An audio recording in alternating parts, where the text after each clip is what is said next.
I'm Jay Jackson, world history and sports psychology teacher at Irvington High School. You're watching Sachin Syal's Ochakde podcast.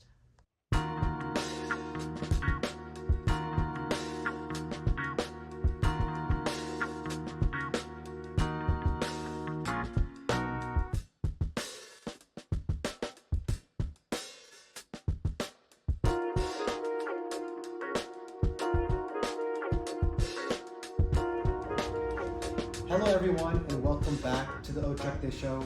We're Silicon Valley's first business podcast for teens, hosted by a teen.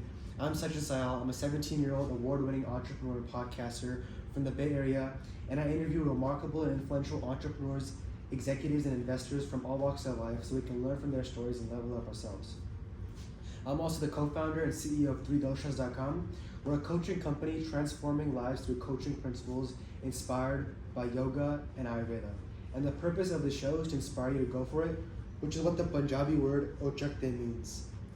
Today our very special guest is Jay Jackson. I'm not supposed to technically be saying that, but anyways, Mr. Jackson. That's okay. Yeah, Mr. Jackson, he's a performance character and mindset expert, author, and speaker.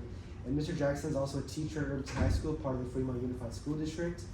And he teaches history and sports psychology. He went to Stanford and majored in psychology, and he also has a Master's of Arts in Education from Pacific Lutheran University. He's also a professional wrestler and was a coach at Stanford Wrestling. And he's an author of Up to the Challenge, Teaching Resilience and Responsibility in the Classroom, an impactful resources that demonstrates how to build resilience in the classroom. That's right. So, by the way, you can call me Jay Jackson now because as of 14 minutes ago, Sachin just graduated high school, which is congratulations. Thank you. That's awesome. Thank you. Also, not a professional wrestler. So, no, we used to be. Well, amateur wrestler. Professional wrestler has a whole different. Those are guys that hit each other with chairs. I'm not that. So what would be a better word then? You could say amateur wrestler or collegiate wrestler. I wrestled in high school and college. Yeah, but I guess if you wrestle in college, it makes you a professional player. Yeah. Technically. Well, now I'm a business guy. I have to, that's exactly how it works. I got you. I did get paid to coach, so yeah. I'll give you that. Yeah. We're gonna be talking about that.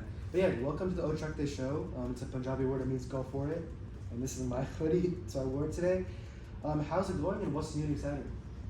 It's going great. We are the seniors. It's their last day of school today, which is it's always kind of bittersweet, sad, but exciting because they get to start a new chapter of life, which is pretty crazy when you think about it. Yeah. 12 years of schooling and then new schooling in a different location.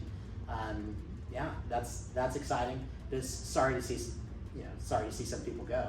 Yeah. Like yourself. I mean, I'm gonna be at SGSU, so I'm gonna come back and visit you. Excellent. You're gonna be teaching kids about how to be gritty, and then I'm gonna be like, I know this, I can teach you. Yeah, and I think anyone that is gritty, that can persevere and has a passion for something, as you do, would be a great guest speaker to have. So awesome. Love to have you back. Yeah. Well, tell us about your sports psychology class at Irvington High School. What do students learn?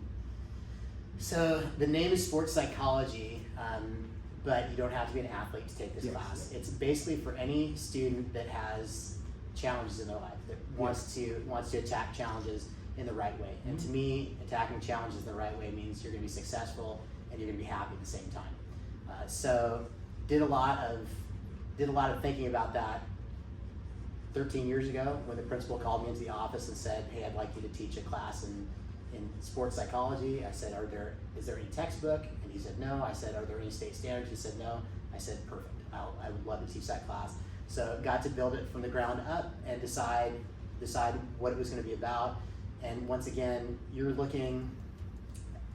looking to teach students how to take on challenges in the best possible way. So to be passionate about those challenges, which again, you know something about, and how to persevere through those challenges when they get difficult. When it's scary, or you want to be negative, or you want to quit, how do you get yourself through that? And the goal is to get to flow state. And flow state is where you're completely locked in on a challenge. You're not thinking about anything else. So that's what we cover for the entire year, and it's a great class to teach. I actually learn a lot from the students because we have a lot of discussions based on things. It adds to my knowledge, and I get to make the class better every year. Awesome. Well, Question 6 is what is flow state? I guess you already answered it. Well, that's nice. We'll go more into Yeah, detail now. I'll go back to that because Okay. I'm fascinated with it. I am too. So that's awesome. One thing of your class that I thought was really interesting and important was the pleasure-pain balance, and also the difference between pleasure and joy. Can you talk about that? Sure. So the pleasure-pain balance is if let's say this is a flat line, and let's say I go towards pleasure. I do something where I go on my phone, or do something easy that feels good.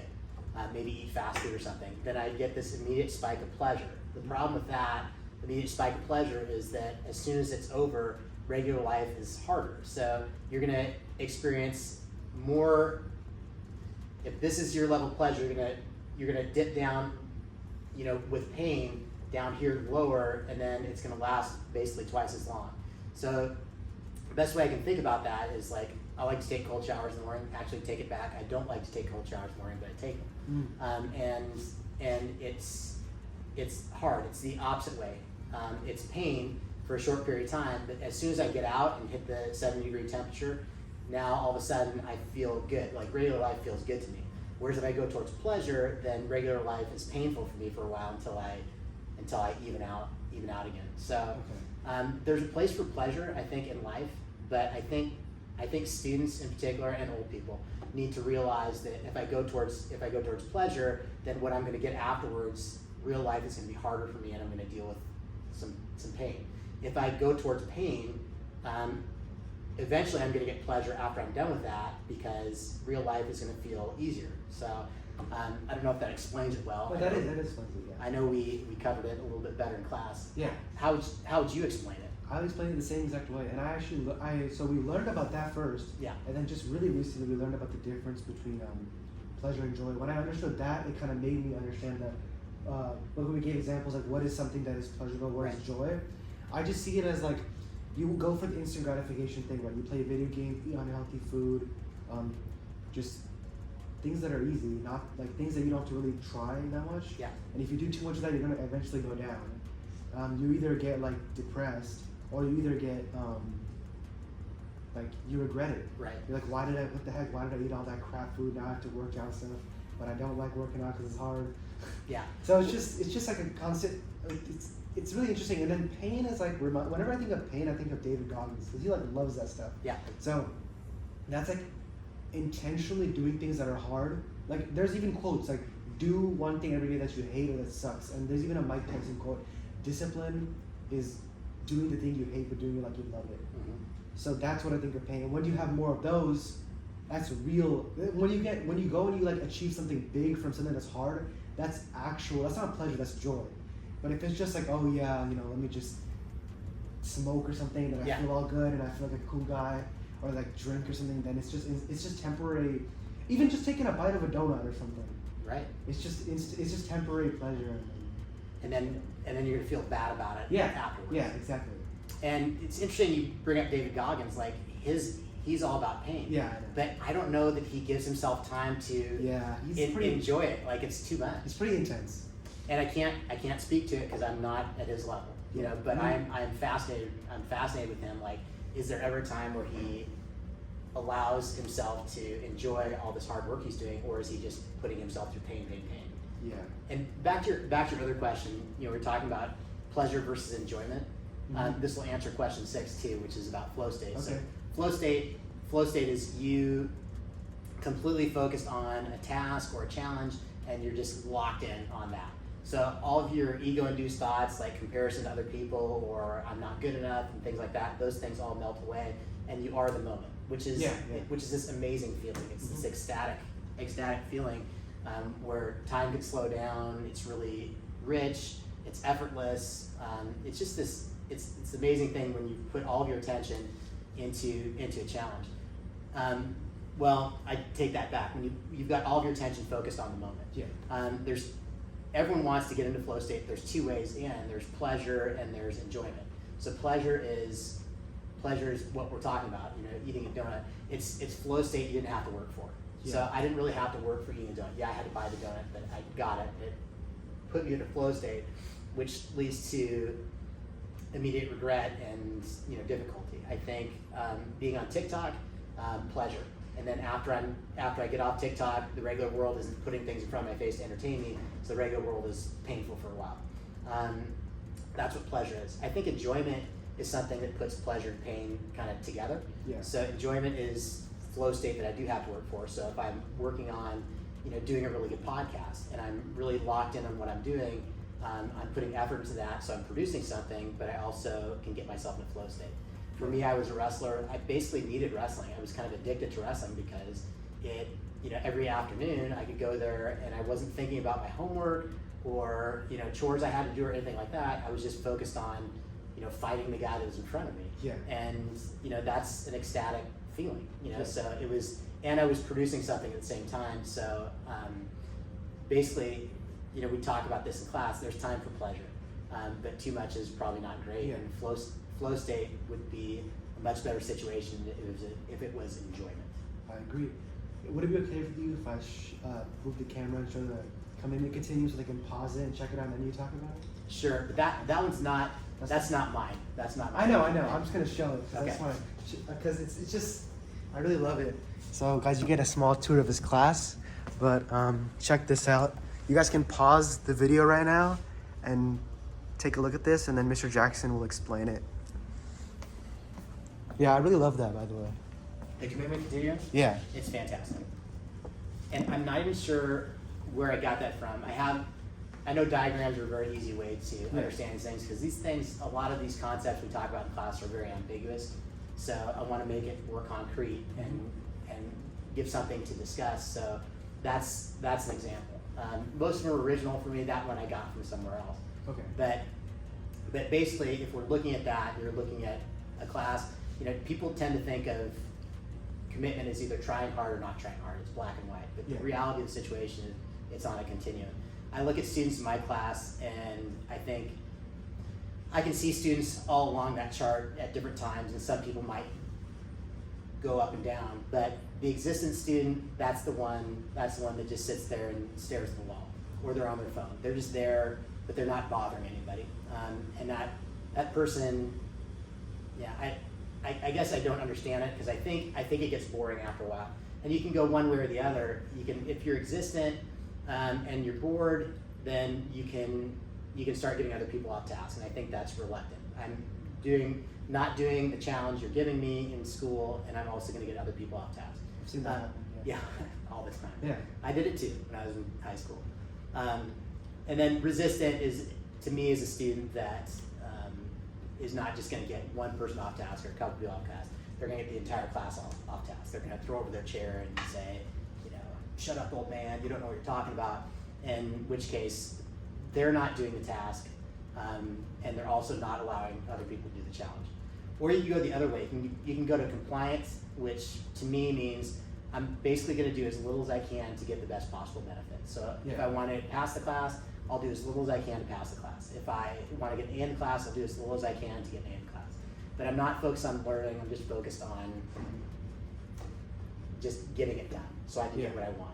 I think when you move up to committed, that person is putting a lot more effort into what they're doing, and learning is more important. So a student that's committed is now starting to ask questions about, do I really understand this? They're pulling other people into the conversation to get their opinions. They're really focused and locked in on a challenge. A compelled person is going to make that their lifestyle. So I teach world history. If I have a student that's compelled in a world history class, then they're going to go home and watch more documentaries. Their day's going to hover around world history because they're thinking about it. I think there's a fine line between compelled and obsessed. Compelled is you have a life, you're focused on that, but you also have a life beyond that. Okay. And then obsessed is someone that basically doesn't have a life. They're focused on world history, and that's all they're focused on. They don't take showers. They may, they have poor relationships with other people because they're just so locked into world history. So just like my other diagrams I use in this class, it's questionable where you want to be. There's some students that are very happy being existent. That's where they want to be. Others will say, I want to be committed. Others will say compelled is maybe too much. So I do ask students, like, if you want to be successful, where do you need to be? If you want to be happy, where do you need to be? And then think about that. Because all this stuff that we talk about in sports psychology, you're in control of those things. Like, typically everyone's going to tell you, you need to do this and you need to do that. But the reality situation is it's your decision. And you need to understand you're not a victim to any of these things. You don't have to give up. You don't have to try hard. You're not a victim to these things. You need to be in control of what you're doing.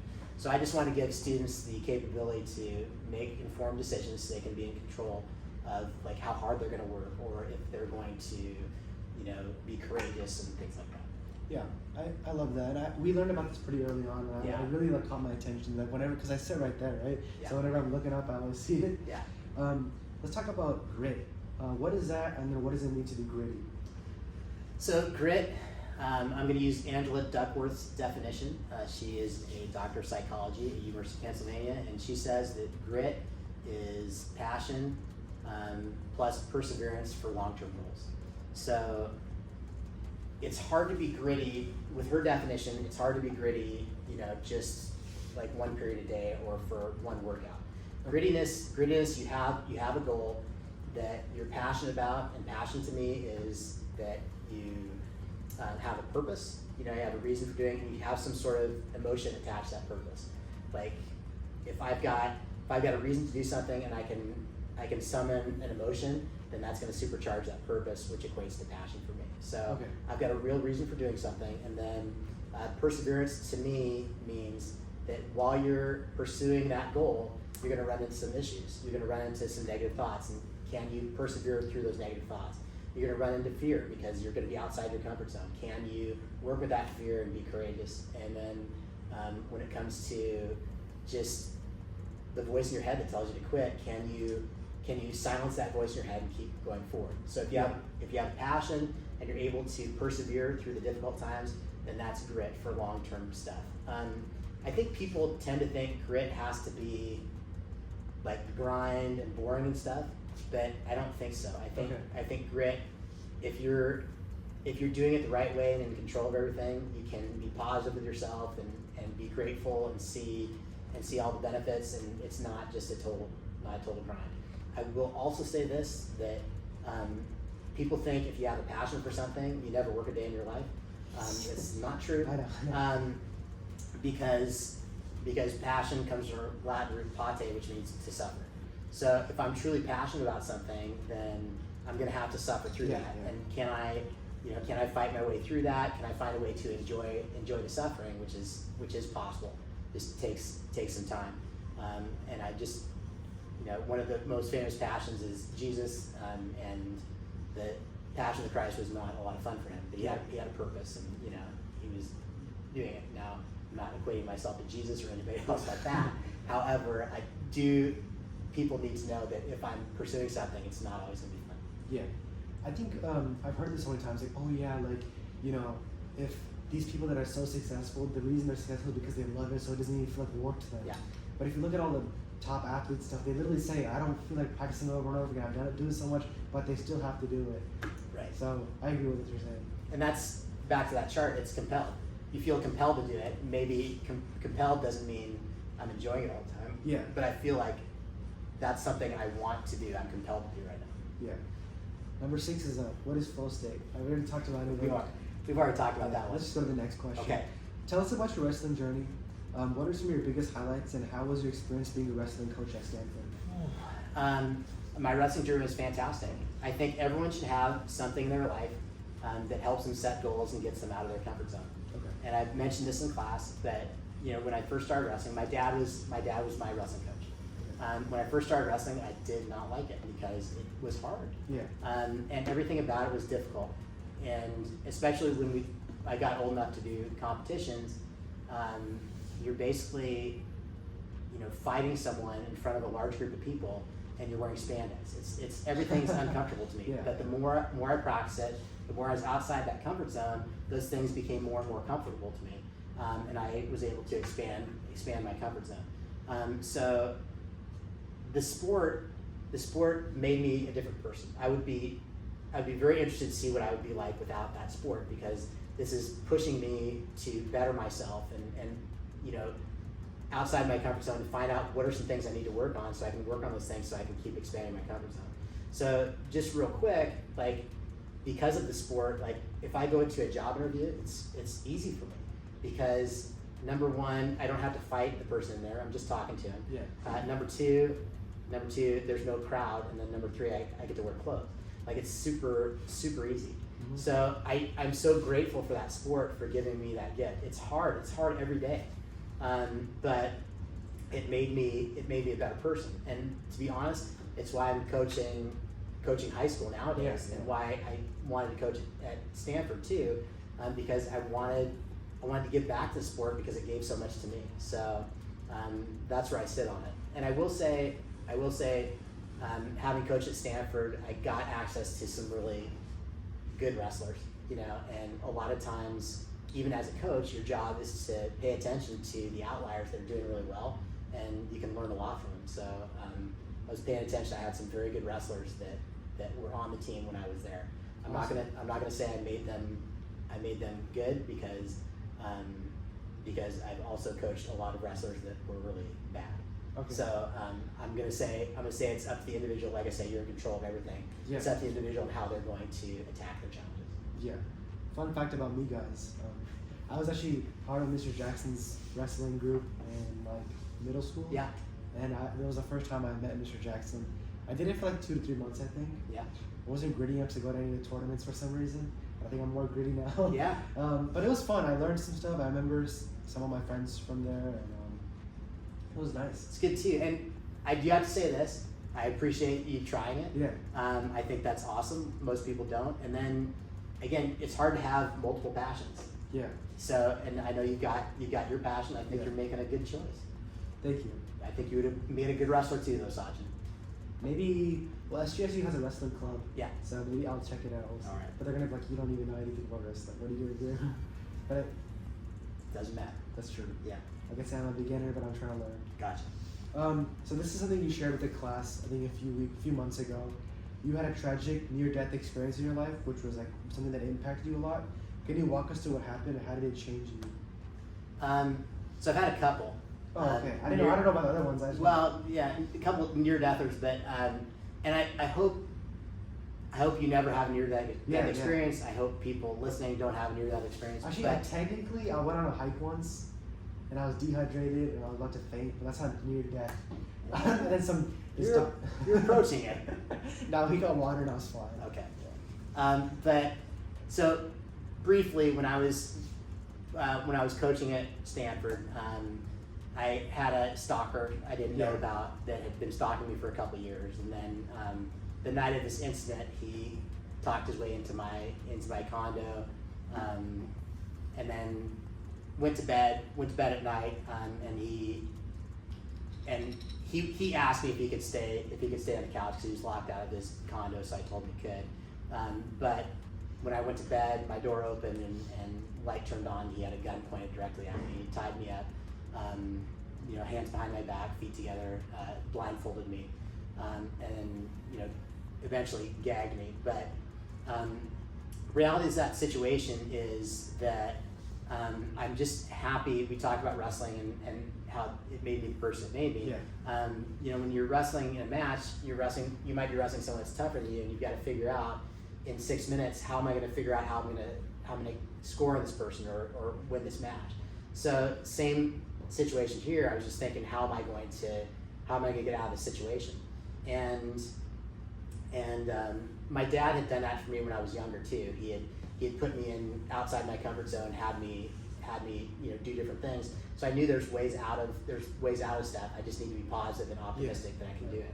So in this situation, I was able to trick him and got my hands undone, and then jumped him with my hands. My feet were still tied, but held him on the ground. Sorry, emotions come back to me when I think about this. But hold him on the ground, and then he's reaching for the gun. I'm trying to grab him. We're on the ground for about 20 minutes, and finally I was able to subdue him and call 911 while I'm holding him down. And again, I hope you never have the experience, but afterwards it makes you really question your life and what you're doing with your life. So at the time I was in advertising, and not to demean advertising profession, but I just felt like I wasn't doing a lot for society. Yeah. So I started thinking about what could I do, and started thinking about my life and everything wrestling and my dad did for me, which was teach me how to take on challenge as well. That I think just saved me that experience. So I started thinking, what should I do with my life? So I decided on getting my master's at Pacific Lutheran and becoming a teacher, so I could then infuse these concepts of performance character. How to define that? Performance character is the mindset and behaviors needed to best take on a challenge. So I wanted to infuse those things in my class, and then basically, it just evolved over time to the class you went through right now.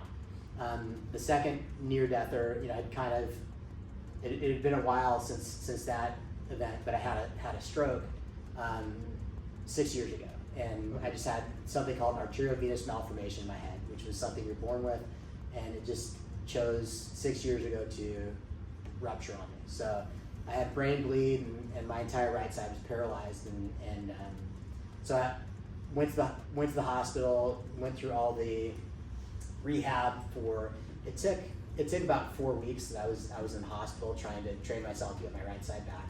But again, I thought, this is fantastic. This is a great opportunity for me to work on all these things I'm teaching my students in class on how to take on challenges. This is a great challenge for me to do that with. So that actually helped me with the class too. So again, everything coming full circle for me, but challenge is inherent with life, so it makes sense that it would come back to that. Yeah. Yeah. Well, I've never really heard anyone that has a story like this, and it's happened twice. That the person at Stanford and the stroke. But I guess it benefited you though, and it has, right? Yeah, everything's either a threat or an opportunity. Okay. And granted, there are thoughts in my head that were screaming threat, but I had to kind of change my mindset about those things and be like, this is an opportunity for me to change my life, or this is an opportunity for me to test out what I'm doing to see if I can make it better. So again, I hate to say through the rehab with the stroke that I enjoyed it, but I enjoyed it. It got me into flow state, where I'm focused on the challenge, and it felt good. Wow. It's really moving. It's really inspiring as well. I was gonna also ask you about your book. Let's talk about that. Okay. So your book is Up to the Challenge.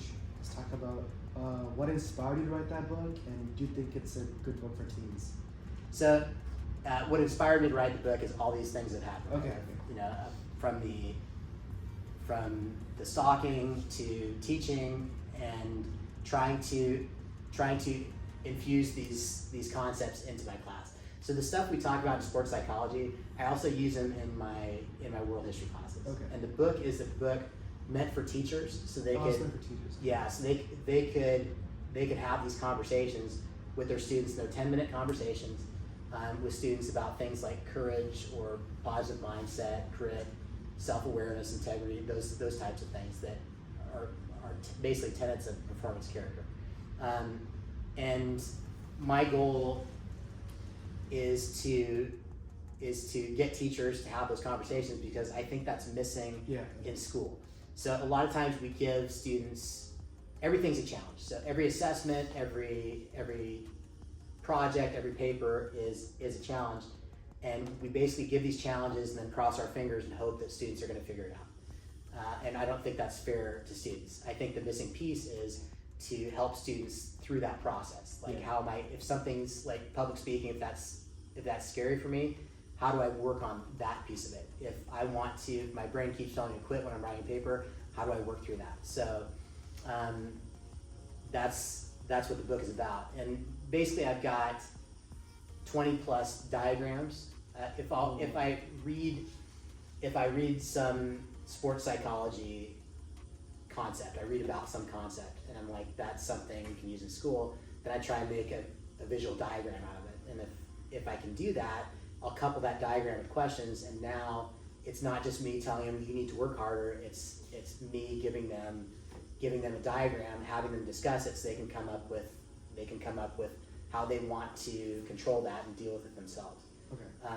Ideally, what I want teachers to do is have these 10-minute conversations in class and then give a content-specific lesson that would cover content, but also cover that performance character trait. So for example, in my world history class, we talk about comfort zones and have a diagram for it, ask students questions like, if you had a friend that never wanted to get out of their comfort zone, how would you convince them to get outside your comfort zone? Is it important to get outside your comfort zone? Ask these questions for 10 minutes. And then what I do is I give them a content-specific lesson. So in this case, I usually cover it during the French Revolution. So I have them do a 10-act interpretive dance of what they think are the 10 most important parts of the French Revolution. Nice. That way they're going to learn about the French Revolution, but they're also going to put into practice and assess how well they do at their comfort zones. So some students might say, it's important to get out of your comfort zone, and I get out of my comfort zone all the time, but then when it's put in front of them to do that, they may not do it. And whether they go outside their comfort zone or not, both effective, because afterwards they'll have them reflect on that. Did you go outside your comfort zone? How did it feel? So I can be, again, really intentional about these performance character traits. That's amazing. And if you guys want to buy that, it's on Amazon, right? It is. It's on Amazon? Okay, awesome. So you're a teacher. What's the most memorable moment you've had being a teacher? Something you would never forget in your whole entire time teaching? Oh man, that's a great question. It's kind of funny. It's kind of funny because like every year it's like you've got this file cabinet and you've got all these stuff to remember, and then you start another year with different students, and then it's like you throw away the file cabinet. You're focused on the next class. I'll give you one, and this is actually from 15 years ago, and I haven't forgotten it. But I had a student that rarely talked and was super nervous, and was in a sports psychology class. It was a special needs student, and that class was super supportive, and they got the student out of his shell and got him talking. And one of the culminating lessons we still do is I have class do a dance fight against another class. Basically, the class has to choreograph a dance, and this kid did a solo dance in that thing that was just amazing. Everyone went crazy. The student's mom called and she's like, I don't know what kind of work you're doing, but he's so excited about this class, and he showed us his dance and things like that, and that got to me. And I had to say, like, I've taught this class many years, and it was just that particular class of students that got the student out of their shell, and it was just, I don't know, pretty moving to even to see that and watch it and see someone dramatically change that much. So that's cool. I remember our dance. It was good. It was actually really fun, and we get to practice it, and then it's really cool how it's like the students, and then typically it's like two girls that take charge and say, okay guys, we're doing this, we're doing that. Yeah, it was good this year. I know. Your class did a really good job, and again, the support was there. Yeah. And people were kind of excited about it, and yeah. it was good. Yeah. It was fun to watch. And we get to choose our own music and choose our own stuff. Yeah, it's fun. The dance fight didn't work out though, because fourth period the sound didn't work. Yeah, no. And I watched it in fourth period, and it was interesting. It's not good to watch people dance without sound. So I did not share that with sixth period, but it was fun to watch. If you even think about movies, like the intense scenes, if you remove the music, and just see their faces, and what the heck is this? Yes, yeah, it's those emotions charge you. I was gonna ask you, as we wrap up here, why is psychology so important to you? Is it just because of all the experiences you had, or why is this something so close to you? Psychology was never a major I was going to do until I got to college and looked at course catalog, and everything seemed really interesting to me. And that's what's great about college. You're going to find out is you do your GEDs, but then you get to, or GREs. What am I saying? It's the G's. G's. Yeah. Okay.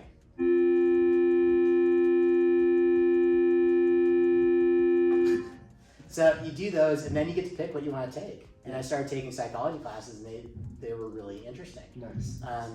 And a lot of people think if you take psychology classes, then you get to analyze people. It doesn't work that way. Okay. You just get to find out about these interesting concepts, and people come up with these theories. We don't really know if anything's correct or not, but I like the fact that there's no set answer. Yeah. I like the fact that we're constantly learning these things, and really got into it. And I'm more interested in like sports psychology stuff and this performance character stuff because it's fascinating. Like how can you unlock human potential? And it's something I get to work on every day for myself. I'm certainly not at the pinnacle of where I need to be, but I'm slowly going towards it. It's harder as I'm getting older to like keep pushing myself, but I like that challenge too.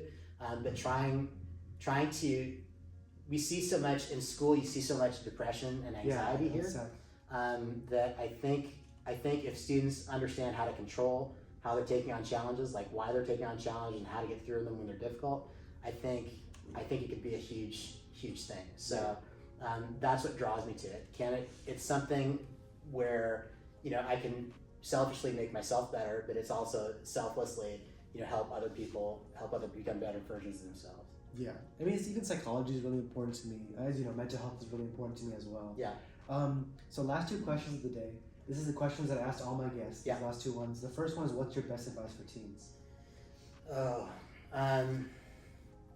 I think joy over pleasure. Okay. Which is hard to explain. We've already kind of defined those things, but everyone wants to get to flow state. Yeah. Joy is excellent. Pleasure, too much pleasure is not good. Yeah. And there's pleasure all around us. Like there's people make billions of dollars offering pleasure out there. And I think it's harder to be a student today than when I was in school because I didn't have a phone and I didn't have Candy Crush and those things that could instant pleasure. You know, we had other things, TV and whatnot. But my advice is to enjoy the world. And if you're going to enjoy, joy is the key word there, and get after stuff and take on challenges. Awesome. Well, I will remember that. And if I ever need to think about it again, I'll just go back to the video. Perfect, Sachin. Last question. What was your favorite part of being on the podcast? I think just having, you know, we talk about students and young people having passions for things and working hard. You're living it. Okay. Thank you. That's fantastic. You're getting after stuff. So, I'm not gonna say it makes me proud because you were doing this before you're in my class, and it wasn't me that like pushed you that way. But I'm proud that there's a student here that is really finding something they're into and then pursuing it at a very high level. That's the best part about this podcast. Awesome. Well, guys, that was Mr. Jay Jackson, sports psychology and history teacher at Irvington High School, and also former wrestling coach at Stanford, and a bunch of other things as well. Hope you guys enjoyed the episode. Make sure to hit the subscribe button, and I'll see you guys next time.